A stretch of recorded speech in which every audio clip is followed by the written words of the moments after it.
Hello dear students. So last video में हम लोग चैप्टर नंबर 3 जो है वो कर रहे थे। अब चैप्टर नंबर 3 जो है वो क्लोज कर दिया है, मतलब आपको वहीं तक ही करना है। आज मैं आपको चैप्टर नंबर 4 से स्टार्ट करवा रही हूँ, क्यूब एंड क्यूब रूट्स।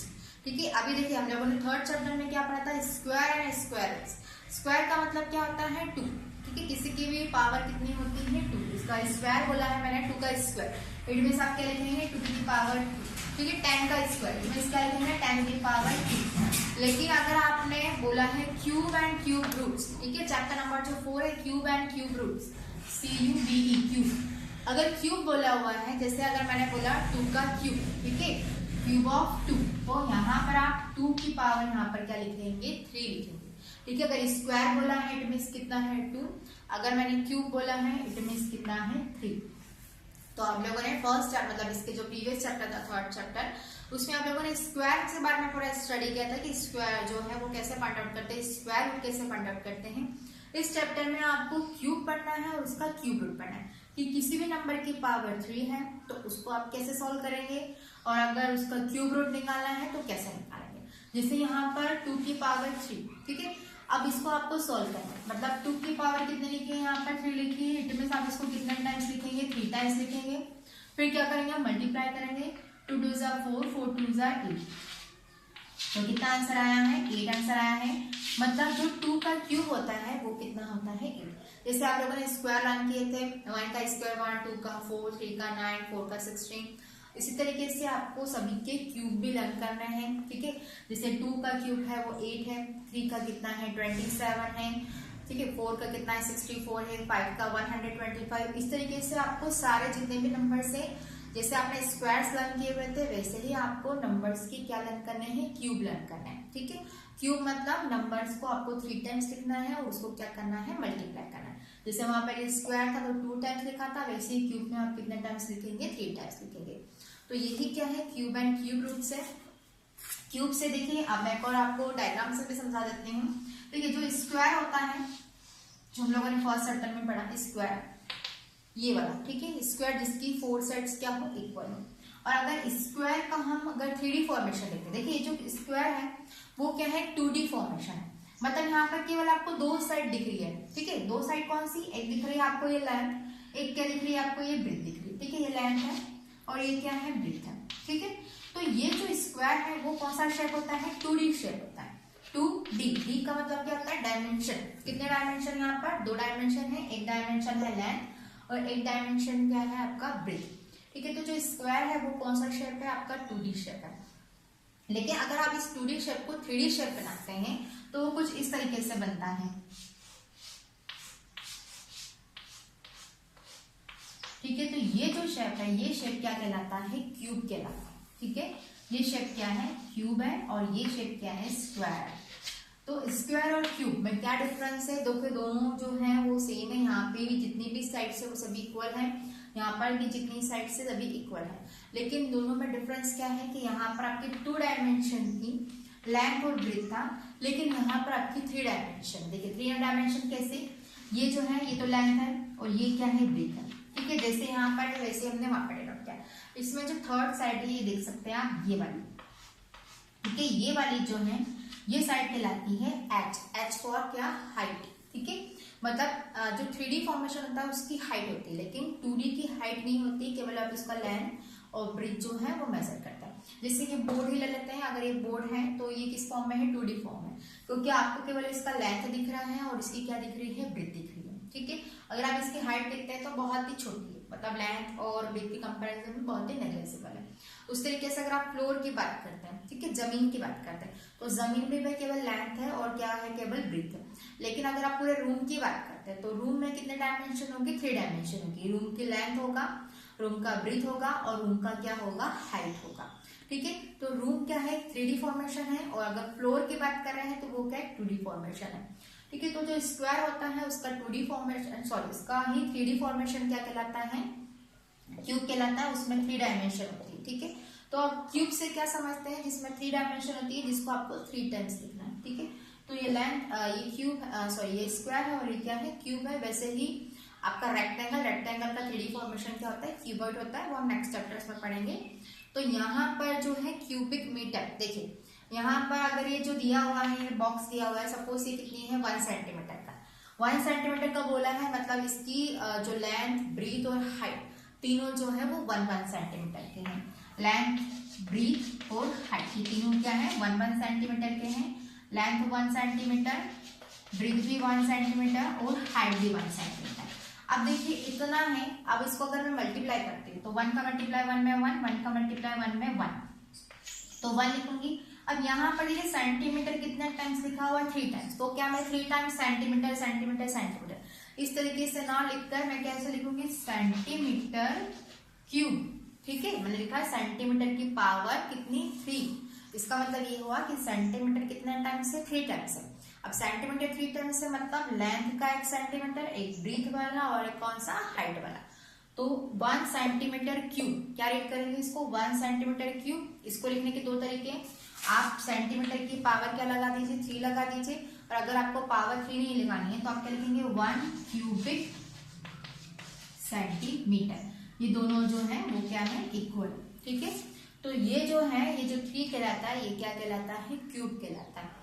तो सेंटीमीटर को 3 टाइम्स ना लिखते हुए आप क्या लिख सकते हैं सेंटीमीटर की पावर 3, या फिर इसको आपको मैथमेटिकल लैंग्वेज में लिखना है तो आप क्या लिखेंगे 1 क्यूबिक सेंटीमीटर। सेंटीमीटर की प्लेस पे यहाँ पे मीटर भी हो सकता है, किलोमीटर भी हो सकता है। ठीक है, तो 1 किलोमीटर क्यूब, 1 मीटर क्यूब, इसको ही हम कैसे लिखेंगे 1 क्यूबिक मीटर, 1 क्यूबिक किलोमीटर। तो ये जो था अभी मैंने आपको क्यूब्स के बारे में समझाया है। अब जो है पेज नंबर आप आएंगे 79।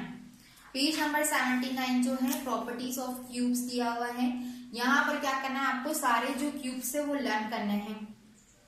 ठीक है, जैसे 1 से लेकर के आपको 30 तक के क्यूब्स क्या दिए हुए हैं। 1 का क्यूब 1 है, 2 का जो है 8 है, 3 का 27, 4 का 64, तो सारे जो क्यूब्स है 30 तक वो आपको लर्न करने हैं। ठीक है, नेक्स्ट वीडियो तक आपको ये सारे जो क्यूब्स है वो लर्न हो जाने चाहिए। अब यहाँ पर जो रूल्स दिए हुए हैं वो रूल्स में बता देती हूँ आपको। चलिए तो हम आते हैं प्रॉपर्टीज ऑफ क्यूब्स। क्यूब्स की जो प्रॉपर्टी है यहाँ पर आपको 5 प्रॉपर्टीज दी हुई है, वो क्या दी हुई है देखिए। फर्स्ट वाला है पेज नंबर 79 पर बता रही हूँ मैं। फर्स्ट वाला है the cube of even numbers are even and the cubes of odd numbers are odd.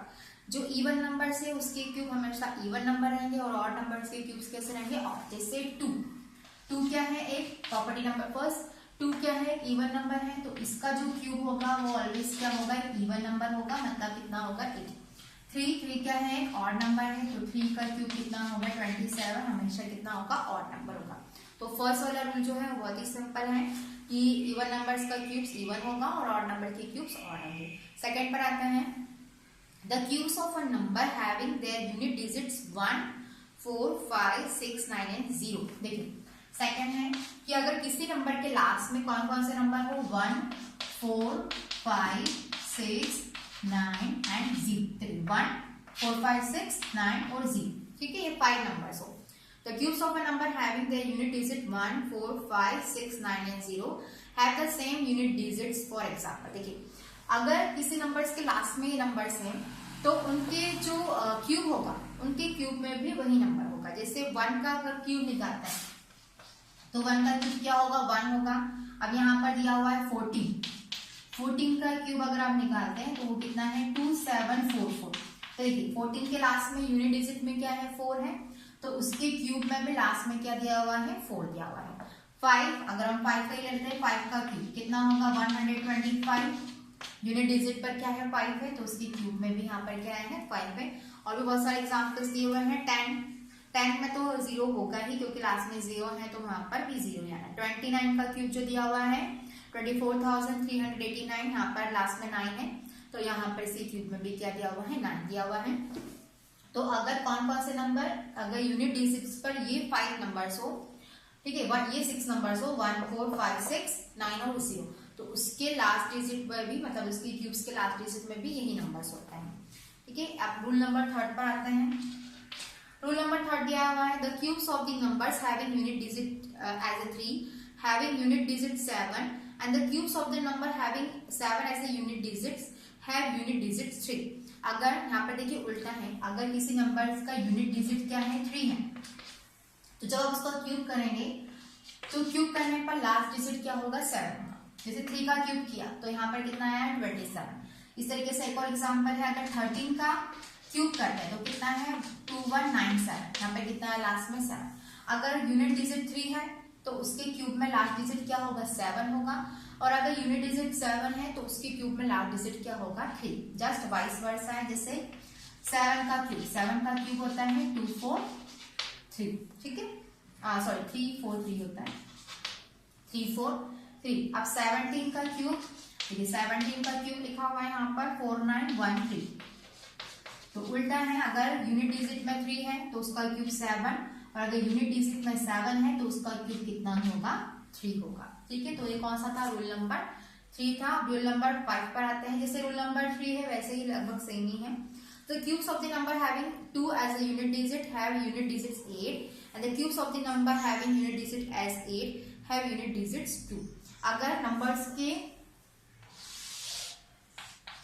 Last में अगर यूनिट नंबर कौन सा है 2 है तो उसका जो क्यूब होगा वो क्या होगा 8 होगा। जैसे 2 का क्यूब कितना है 8 है। यहाँ पर एक और एग्जाम्पल दिया हुआ है 12 का क्यूब जो है वो होता है 172, ठीक है। तो अगर यूनिट डिजिट में 2 है तो उसका क्यूब में लास्ट डिजिट में क्या आएगा 8 आएगा, और अगर 8 है जैसे 8 का क्यूब, तो 8 का क्यूब कितना है 152, और 18 का क्यूब कितना है 5832। तो अगर यूनिट डिजिट में 2 है तो क्यूब में आएगा 8, और अगर यूनिट डिजिट में 8 है तो क्यूब में लास्ट नंबर पर क्या आएगा 2 आएगा। ये भी क्या है वाइस वर्सा है, जैसे थर्ड वाला था एज वेल एज कौन सा है 4 वाला, थर्ड वाले में 3 और 7 था, फोर्थ वाले में क्या है 2 और 8। चलिए क्वेश्चन नंबर रूल नंबर जो 5th है वो है the cube of positive numbers are positive and the cube of negative numbers are negative, ठीक है। नेगेटिव नंबर का जो क्यूब होगा ऑलवेज नेगेटिव होगा, और पॉजिटिव नंबर्स के जो क्यूब होंगे वो कैसे होंगे पॉजिटिव होंगे। तो ये जो था ये सारे रूल्स मैंने आपको बताए हुए हैं, आप कुछ पैटर्न्स भी दिए हुए हैं, वो पैटर्न्स आप लोग करेंगे पेज नंबर 80 पर, ठीक है। एक मतलब मैजिक टाइप्स के हैं, तो वो मैजिक जो है वो आप लोगों को करना है, सिंपल है। अब जो है वो हम लोग एक्सरसाइज से स्टार्ट कर रहे हैं, एक्सरसाइज नंबर 4.1। चलिए तो क्वेश्चन नंबर फर्स्ट पर आते हैं। आपको क्या करना है क्यूब्स फाइंड आउट करना है। तो बी वाला जो दिया हुआ है, ए वाला आप लोग करेंगे, बी वाला क्या लिखा हुआ है 7 to the power 3, मतलब 7 की पावर कितना है 3 है, मतलब 17 को आप कितने टाइम्स लिखेंगे 3 टाइम्स लिखेंगे, और इसका क्या करेंगे हम मल्टीप्लाई करेंगे। तो 17 का मल्टीप्लाई आप 17 में करेंगे, ठीक है। तो क्या आएगा यहाँ पर 289 आएगा, और वापस हम इसमें किसका मल्टीप्लाई करेंगे 17 का। तो जो आंसर आएगा वो क्या होगा 17 का क्यूब होगा। अब वो आप लोग कर लेंगे, ठीक है। क्वेश्चन नंबर डी पर आते हैं। कुछ इसमें केवल 3 क्वेश्चंस करवा रही हूँ, क्योंकि जो तीनों क्वेश्चन है वो अलग अलग टाइप्स के हैं, और जितने बाकी क्वेश्चन है वो इससे रिलेटेड दिए हुए हैं। तो डी वाला जो दिया हुआ है -7/9, और उसकी पावर कितनी है 3, तो -7 की पावर 3 है, तो -7 की पावर 3 है, इट मीन्स आप -7 इंटू -7 को हमने 3 टाइम्स लिखा है। 9 to the power 3 मतलब 9 को आप कितने टाइम्स लिखेंगे 3 टाइम्स लिखेंगे। अब हम इसका मल्टीप्लाई करेंगे, तो 7 का जो क्यूब होता है वो होता है 343, और किस में आएगा माइनस में आएगा, क्योंकि पावर कितनी है 3। देखिए ये माइनस माइनस क्या हो जाएगा प्लस हो जाएगा, बट अगेन माइनस से मल्टीप्लाई होगा तो क्या आ जाएगा माइनस आ जाएगा। 9 9 81, और 81 का मल्टीप्लाई इसमें करेंगे तो कितना आएगा 7 to 9। तो यहाँ पर प्लस है, यहाँ पर माइनस है, क्योंकि ये सारे कैसे है नेगेटिव। तो ये क्वेश्चन नंबर डी था।